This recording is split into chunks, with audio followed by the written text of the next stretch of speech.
What if Jesus were resurrected today as a stand-up comedian? Well, he might sound a lot like Robert Dubak when he brings his stand-up Jesus to the Wortham Center for the Performing Arts. The creator of the Book of Moron is back to spread his gospel about false prophets and duplicitous politicians while redeeming sinners of all faiths. Catch Stand-Up Jesus, 8 p.m. May 3rd and 4th at the Wortham Center. Find details and tickets at worthamarts.org.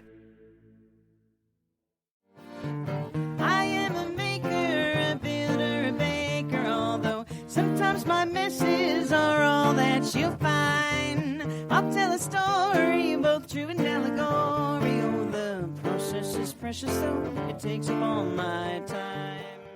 Just as Asheville's arts community has evolved, so too has ArtsAVL. It changed its name just a year and a half ago from the Asheville Area Arts Council, and even before the pandemic, it refocused its mission from service to advocacy.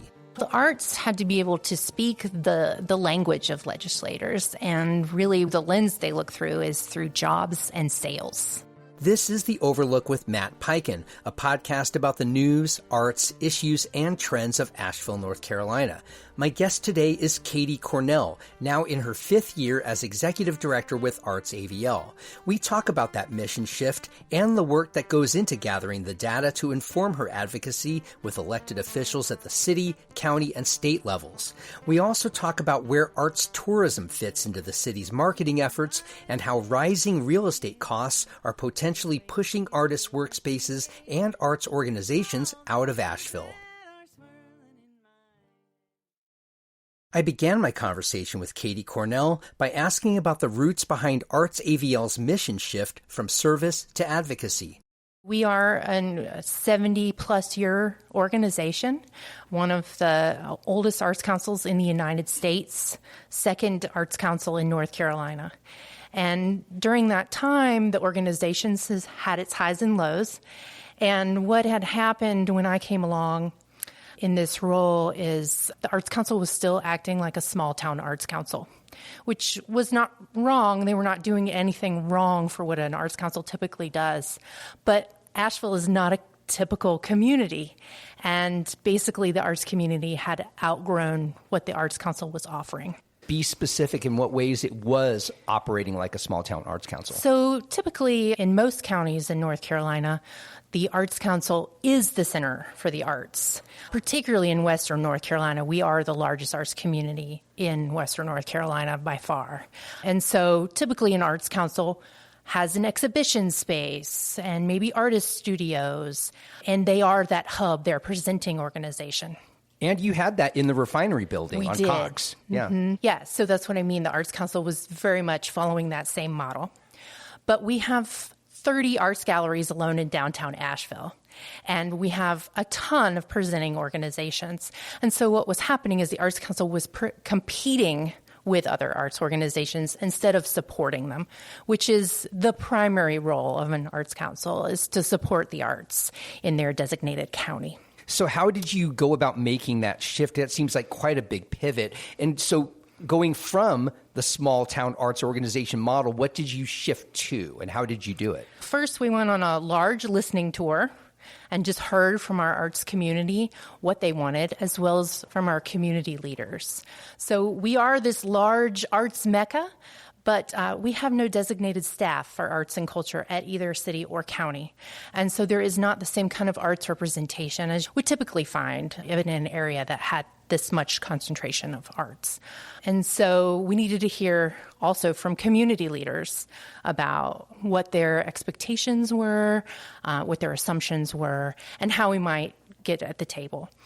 And what we learned is there wasn't much data about what was happening in the arts community.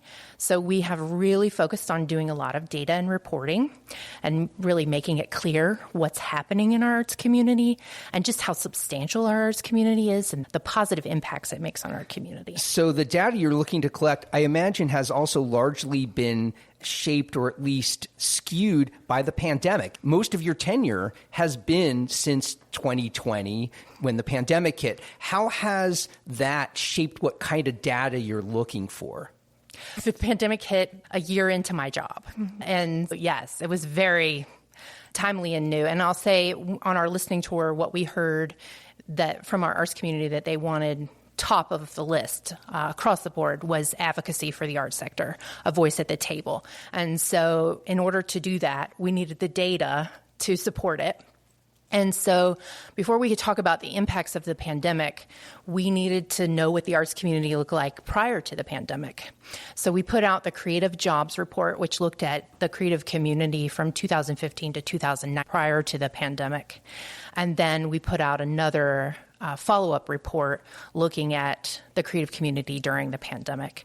And what we found is our arts community was one of the most impacted industries in Buncombe County. How did you quantify that? Up until that point, from what you were saying, there's anecdotal information, supposition. What did that initial data collection find was happening from 2015 through 2019?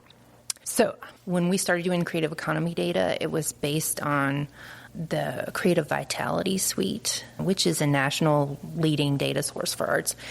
But they include a lot more than typically the arts would include, such as they include culinary arts and breweries. Okay. Now that we've been doing this for a while, we've refined our numbers. Creative jobs during the pandemic, in that initial Creative Jobs Report, showed 14,000 jobs. We refined down what's included. So we took out breweries, we took out culinary arts, and so we're now in Buncombe County at 9,000 jobs. So jobs have gone up, but it's just that we've refined the way that we're looking at it. Okay. And so I don't want people to think jobs went down. Okay, so I'm trying to understand that. So yes. In the 2019 report, it was all meshed together. The 2019 report was a different definition of the creative economy. Was it impossible to really do an apples-to-apples comparison in the 2019 report to the reports afterward? Yes, in that we changed the definition of the creative economy this year. Oh, just this? Okay, wow. Yeah, okay. And so that's the hard piece. Is what I can tell you, here's a better, maybe instead of saying it by jobs, I should say that from 2015 to 2019, jobs increased by 24%. So jobs increased by 24% in the span from 2015 to 2019. Mm-hmm. Then what are the numbers that you've come up with since then? And then jobs declined during the pandemic by 18%. Which is probably across industries. But it was more significant across the creative industries because a lot of our venues were shuttered for over a year. Were there any particular areas of the creative workforce that were especially hit hard? You mentioned performing arts in particular. Okay. Mm-hmm. And have those jobs, we're now 4+ years past the so-called start of the pandemic, have those jobs rebounded? In some sense they have, but what happened, we didn't lose as many organizations as some other industries did. The way that they survive, particularly the nonprofits, is they shrank. Talk about that a little bit. And so they became smaller. They reduced their season. So they're not producing as many shows. They might be producing smaller shows. And in order to survive, they had to eliminate positions or they've reconfigured positions. And so there's not as many jobs available as there were prior to the pandemic because we haven't been able to scale. Right. So one big thing that we're looking at this year that's going to be impacting particularly nonprofit arts organizations is a lot of the federal aid that's been available since the pandemic over the last few years ends this fiscal year. And as we move into July 1, which most of our nonprofits are on, July 1 to June 30 fiscal year, they won't be having any more federal aid. So let's back up a minute. We were talking about the shift to advocacy. And before we dive into the survey results and other things you found out, talk about what kind of work you're doing in advocacy that just wasn't being done before. Data and reporting. And representation. We sit at a lot of different tables and really are both listening and communicating back what's happening in our creative sector. We have a directors roundtable group that I meet with monthly that is all the executive directors of all the nonprofit arts organizations. And so it's really helpful for me, as I am that voice for the arts, to hear what they're dealing with and have that direct connection with them ongoing. Talk about who you're talking to. You're hearing from a lot of the people in the arts, executive directors and others. where are you taking your advocacy, and who is your audiences for what you're finding and hearing? So I work very closely with city and county, particularly city and county staff, although I talk to a lot of our elected officials as well. But when I first started, both city and county had pretty much defunded the arts. The only funding that was really being offered was through strategic partnership grants, and that funding was going down every year. And so one of the first advocacy initiatives we did is really chart this over several years to be able to show them the decreases in arts funding and where their investments were going. What were they funding? What were cities and counties funding that you were defining as arts-related funding that was then being pulled away? Different programs, like with the city and the county, there was some support for city-owned facilities, such as like the Art Museum and the Wortham, and that support continued to go away. A lot of like school programming, that kind of thing. And what is happening now is that we've been able to build a trusted partnership with both city and county, is they are giving us the funding, the ArtsAVL as a block grant. And then we are, through our grant programs, re-granting that funding out. And so now we are re-granting funding on behalf of both the county and the city. And the state. I mean, and the state. And that's always been at the ground level of re-granting. Just to be clear, and correct me if I'm wrong in this, that arts councils in general, regional arts councils, serve as a re-granting agency from state arts funds. So I didn't know you were also handling money from the city and county. Now, what were you hearing from county and city officials as to why funding had been pulled before? Was it just because nobody from the arts was at the table advocating? What was happening? Yes, that lack of representation and really understanding what was going on. And then it was also really complicated, just administering the funding. The way that it was being done at the time wasn't as transparent as it could have been. And there was some resentment from different arts organizations about why certain people were being funded and certain people weren't being funded. And what we've been able to do is offer a very transparent process. It's very clear exactly why you got funding. We give you your scores and your rating and help you improve your applications if you don't receive funding. What kind of re-granting mechanisms are coming from the city and county? Where is this money going and what for? The Arts Council's grant programs have grown 98% in the last 5 years. We give out over 95 grants a year through 5 granting programs, and we're currently supporting over 60 different nonprofit arts organizations in Buncombe County. Is there also granting for individual artists within that realm? We have an artist support grant, which is part of a grant program with the state. It's actually a program of the North Carolina Arts Council, and it's a regional grant. So we're part of one of the granting regions, a 6-county region for artist support. And so that's to help emerging and established artists take the next step in their career. And so one of our goals on our agenda is to grow that program for Buncombe County and provide more support. So there's 2 strands here that we're talking about. One is you're serving as an advocate for the arts to legislators, and you're also administering funds from state, county, and city level. What else has happened in your time with ArtsAVL? What else has been developing? And then we'll get to some specifics through the surveys that you've been gathering from people in the arts community. Sure. If you would like to know, the Arts and Culture Block Grant from the county supports our grassroots arts grant program, which is the state funding that we receive and re-grant. So the county is providing a match to the state funding, and that is grants to nonprofit arts organizations for operating in programs. And then county funding also supports our ArtsAVL community grant, and those are for public art projects in underserved communities. And then county funding also supports our reporting and data. They sponsor our partnership with Riverbird Research at the Asheville Area Chamber of Commerce. Now, what kinds of questions are you asking now? What are key things that you're trying to find out through your surveys that embolden or empower your advocacy on a public level?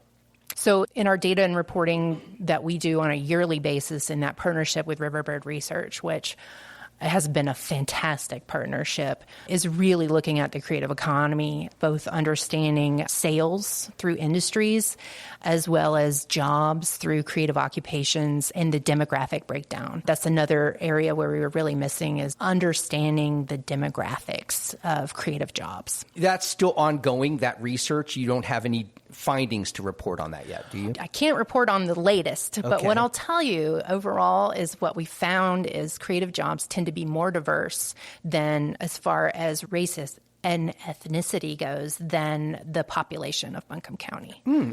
So when you're getting this information, what's the overall goal in terms of when you're talking with legislators and other people who are enacting public policy? What are you hoping to achieve through this research? The arts had to be able to speak the language of legislators, and really the lens they look through is through jobs and sales. They want to track those kind of impacts. And so to be able to quantify that and help them understand what a large impact the arts is having on our community really helps bring home the need for this community. In a way, that's very pragmatic, and it must be teeth gnashing in a way for anybody in the arts, because we know the impact of the arts, a lot of it is unquantifiable. It doesn't have anything to do with the financial bottom line. But you're saying the way to make any impression here and to make a difference, it has to be something in the bottom line. What do you think that does when it comes back to artists about how they have to shape what their impact is? Is there a potential that when everything is boiled down to dollars, that it shapes the art that we produce and how we present it publicly, so we can have numbers that are boosted and bottom lines that create a bigger public impression? I think it's a two-way street. So I think jobs and sales are important, but for elected officials, community impact is also really important. And so being able to communicate that we are reaching underserved communities and how many people are being impacted, and implementing metrics on the positive impact. Our latest Arts and Economic Prosperity Report really included survey data about audiences and the value they placed on these experiences.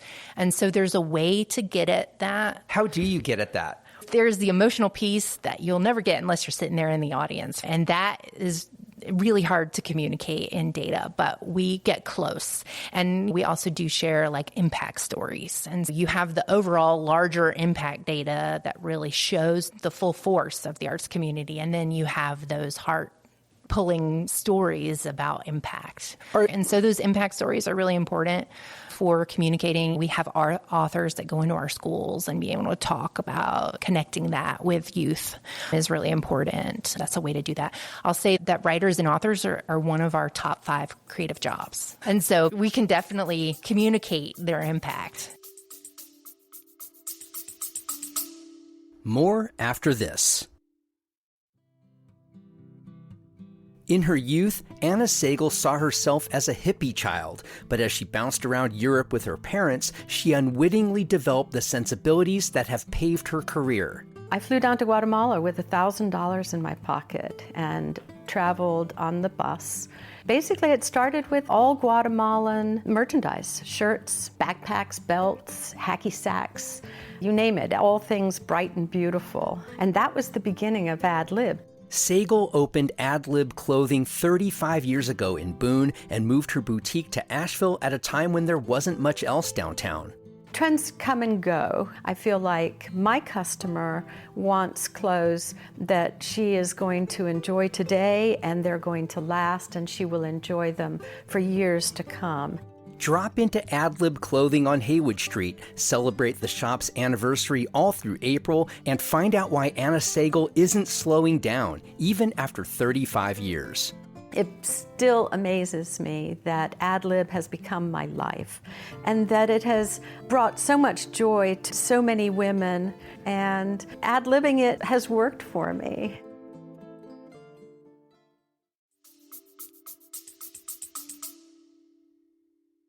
When we're talking about economic impact and Asheville, we think of tourism a lot. And when I first moved here in 2017, I was hearing how arts tourism was big in this region. And just from my own observation, it seemed like the food and beverage industry really overran that in terms of marketing and public-facing marketing that I was seeing coming from Explore Asheville and others. I wanted to get your sense. Have the arts had to start competing more just to be seen in a tourism marketing standpoint with the food and beverage industry? Are we trailing behind that? I think they go hand in hand. A lot of times when you're going out and experiencing arts and culture, you're also experiencing food and beverage, right? And I think that Explore Asheville has really been trying to enhance their arts marketing. We've been actually working with them over the last year, in particular around performing arts. And so one of the things that we saw in our Arts and Economic Prosperity Report findings from Americans for the Arts is the year that they looked at was 2022. And during that time, that was one of our top tourism years. But our attendance for arts events went down by about 26%. That's really stark, especially in a big year for tourism. What do you attribute that to? Because of the pandemic, people were attending a lot more things outdoors. And so the outdoor economy really went up at that time, as well as our arts organizations didn't have as many offerings because they were in full recovery mode from the pandemic. And I have to give it to Explore Asheville. They came to us recognizing that we had identified that this was an area of need, and they did a whole series of roundtable listening sessions with nonprofit venue operators to really get at what was going on and see how they could help. And they have really been trying to target that in their marketing moving forward, particularly through like social media and articles and such.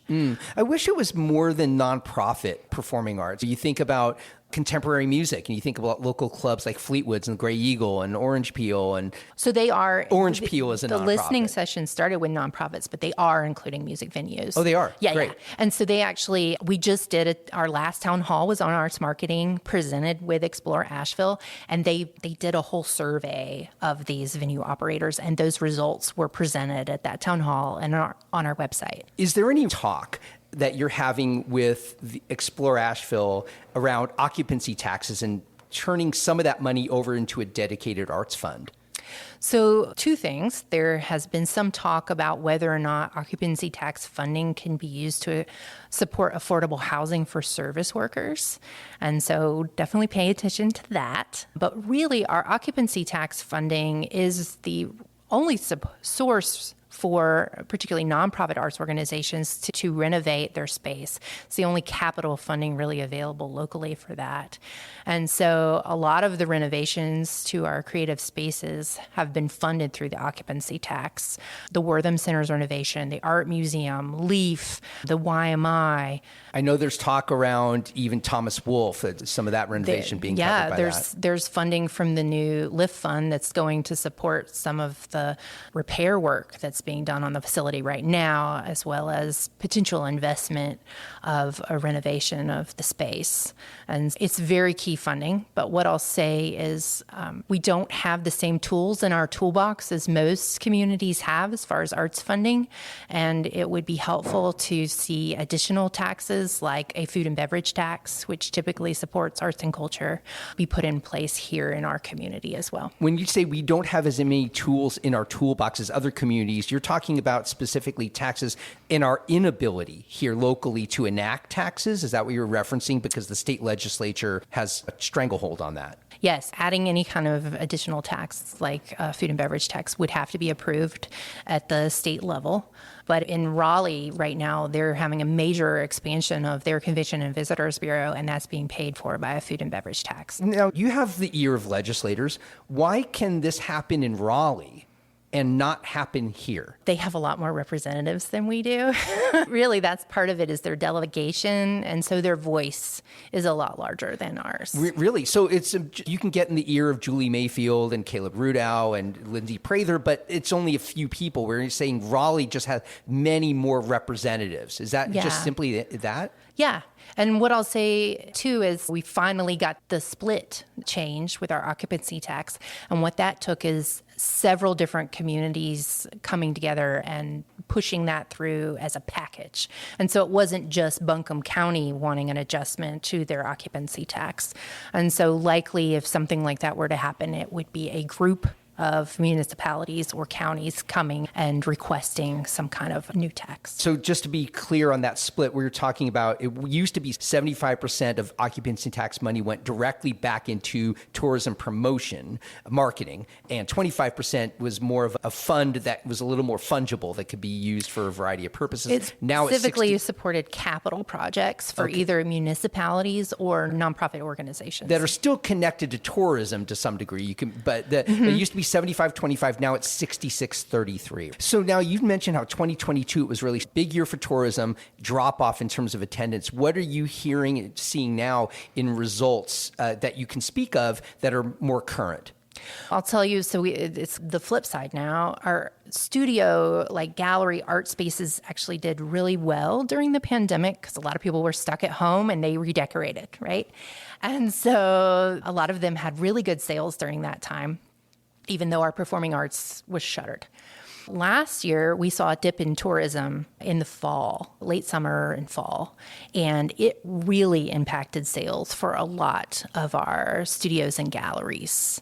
And so now that group's more hurting because of the slow tourism. And I'll say this year started out slow. The beginning of the year is usually slow, but it's starting to pick up now. And so we're hopeful. But one thing that the Arts Council did, recognizing that this was an area of need last year, was implement the Arts Trolley. And so on second Saturdays, we have a free trolley. We've partnered with Gray Line Trolleys, one that goes around the River Arts District and one that goes around downtown to all these key arts destinations to really make sure we're moving tourists and visitors around to all of these key arts areas. How's that working out so far? What kind of reports are we getting about attendance there? We're hearing really positive results. And people are saying that their sales are closely connected to how close they are to a trolley stop location. One of the things you talked to me when I ran into you a couple of weeks ago at this unveiling of the Joseph Pearson public art piece was talking about affordable spaces. And you're getting at that in your latest survey questions. First of all, is that survey still ongoing, or are all those survey results in and you're tabulating them? They're all in. I'm tabulating them. My hope is to have the report out in early May, so I'm working really hard on it right now. Okay. But we heard from 400 respondees, so 300 of those were arts professionals and 100 of those were arts businesses. What can you tell us about what these surveys have shown you around the crisis we're in around affordable spaces, living and commercial spaces? Sure. What I'll say is our survey really focused on affordable workspace versus housing. So we've been hearing for a while now that affordable studio space was an issue. Of course, Center for Craft, along with other community partners like the Asheville Chamber of Commerce, hired ArtsSpace back in 2017 to conduct an arts market study, particularly looking at affordable live workspace for artists. And that, at the time, identified that this was an issue.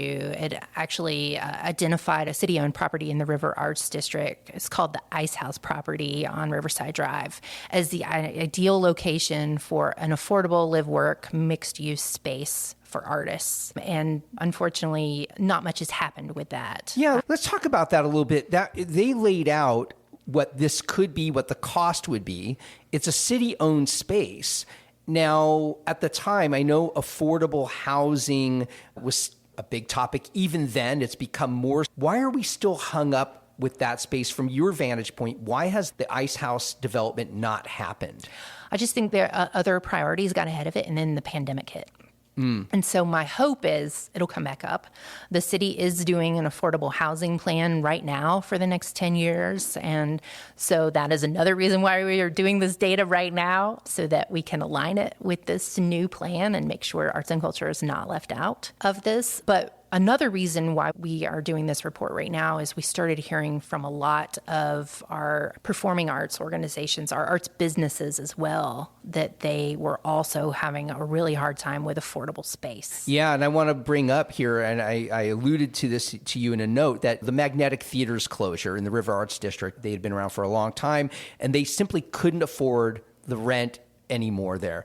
Is this an anomaly, or do you think is this a telling harbinger of what other arts groups face? I think, and particularly know from the survey, that it's a growing problem. I don't know if you saw, but it was just announced that Different World is having to leave their space as well in West Asheville. So it is becoming more and more of a problem. It's one thing if our artists have to live outside of Buncombe County and commute in and are still doing their business here, but when we start losing the arts businesses, that's a real problem. I don't know a way around this. When you told me you were doing work or surveying around and advocacy around affordable workspaces, affordable housing, and thing, get in line. Everybody knows that's a problem here. You would think that a city-owned property would be the way, or at least a way, to help stem that tide, because it isn't a profit motive that needs to be established in those properties. Are we at a real scarcity of properties that can be developed for artists or just anyone of need, whether it's affordable workspaces, living spaces, the things you're advocating for? Do we just not have a lot of opportunity to make these things happen? I wouldn't say lack of opportunity. It's just a lot of competition. Competition how? What do you mean? There's just a general focus on affordable housing overall right now, from trying to deal with the unhoused and poverty level housing to middle housing. It's a huge, wicked problem that is not unique to our area. It's happening in a lot of areas across the United States right now. And there's all kinds of reports that are happening right now to try and wrap their minds around how to deal with this. It's also an issue in Wake County and Raleigh, but they aren't as landlocked as we are. They have more space that can be developed than we do. Right. And so my hope is, by providing this information and continuing to be an advocate, that we can keep our place in line and move our position forward and help make these things happen. But I do think there's just a lot of different needs right now. You touched on something I hadn't even thought of.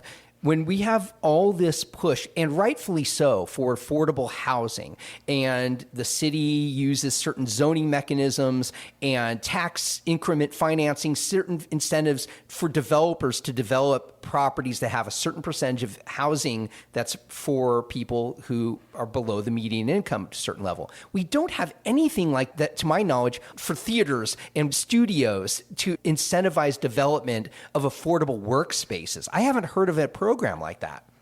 No, I don't think there is anything like that currently. And so one of the pieces of our report is we are actually working with a group of interns at the Sanford School of Public Policy at Duke University to do a series of case studies for us about how other communities across the U.S. And so we're looking at it from two different perspectives, so that we could see how we might implement them here. And so we're looking at it from two different perspectives. One is affordable live workspace for artists and how other communities are doing that. And the other piece is how other communities are implementing arts and cultural programming into affordable housing projects. Oh, yeah. Give me an example of that. So one example would be like a maker space that is part of an affordable housing community that has partnerships with local arts organizations for arts programming. Oh, I've seen that. I moved here from the Twin Cities. In St. Paul, there's a big apartment development with a lot of creatives in there. There's a ceramic studio and a dance studio in this building. Is that what we're talking about trying to develop here? Yeah, possibly. I'm just going to see how other people are making it work. Yeah. I look at the River Arts District, and maybe this is something you can't speak to, but it looks like there's all these broken warehouses that would be ripe for development of like a full art center that's live workspaces, but this is all privately owned property. Are you working with the city to help identify areas or buildings or people who can help make these things happen? Not gotten there yet. No, okay. And so we're taking the initial steps of assessing the issue and understanding what's possible. Yeah. And then we'll move on from there. The River Arts District is one of those areas that if we don't do something now, you might as well take the arts out of River Arts District in 5-10 years from now. So part of this also is assessing all of those art studio spaces and looking at it from both sides. We know that the rents are going up, but why? Yeah. And so part of it is demand. There is large waiting lists for all of these facilities. But another big piece of it is the median year for all of these buildings of when they were built is 1927. They're old. Yes. Most of our artist spaces, warehouse spaces, are super old buildings that require a lot of maintenance and need a lot of maintenance.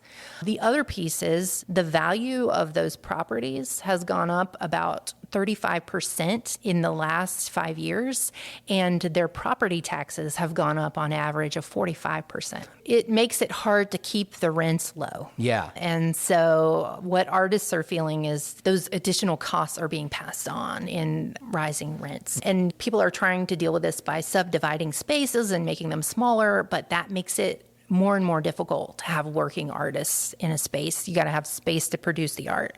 And so what you're seeing is more spaces turning into just retail space, which is losing a lot of the value of what the River Arts District is. When we're talking about performing art spaces, something that just came to mind is the former ISIS, Club ISIS, which has been sitting vacant now for more than 2 years.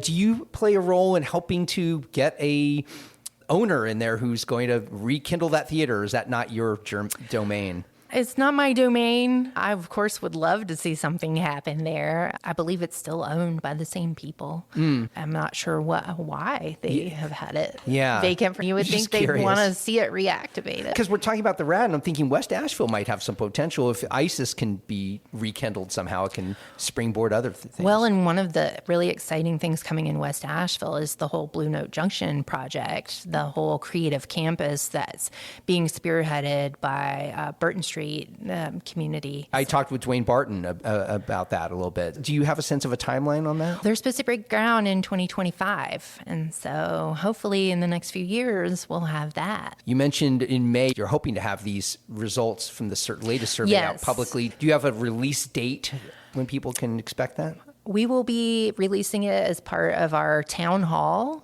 event. So we are doing our final town hall event on creative spaces at Asheville Community Theater on May 10th. Starts at 3. And we'll be presenting the results of this report, and then there will be a panel discussion that really focuses on some of the creative solutions that our creative community have come up with, such as Blue Note Junction.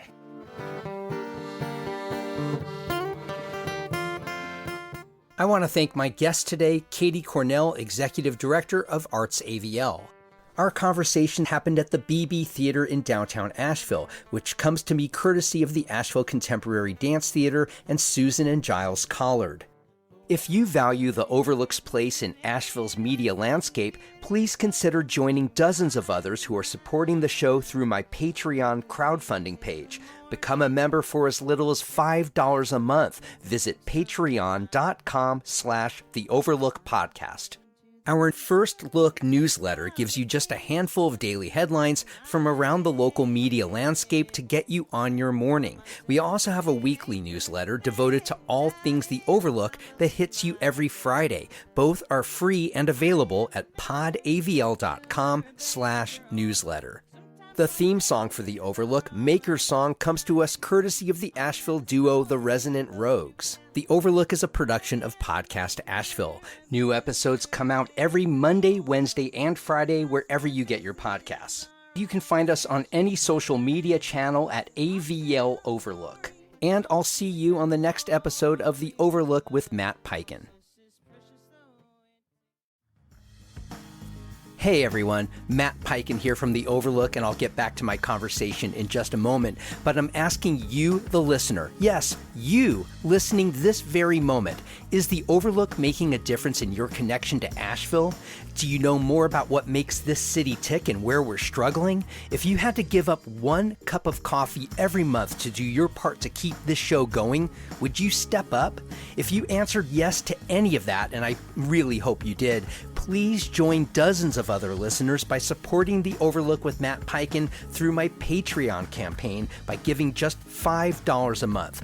Give at higher levels and you'll earn free tickets to my live podcasting events.